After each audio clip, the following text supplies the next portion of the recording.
ওমা কি করছো? খাচ্ছি। কি খাচ্ছ? ওই যে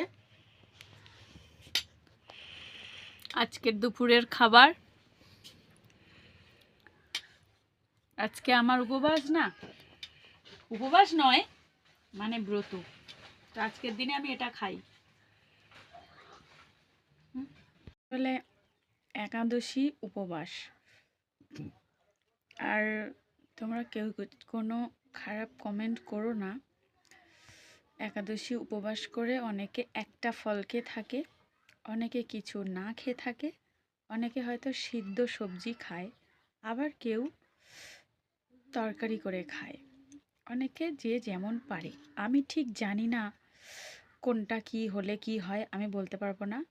তো আমি শুনেছিলাম তরকারি খাওয়া যায় বা এরকম অনেক কিছুই আছে যেগুলো খাওয়া চলে।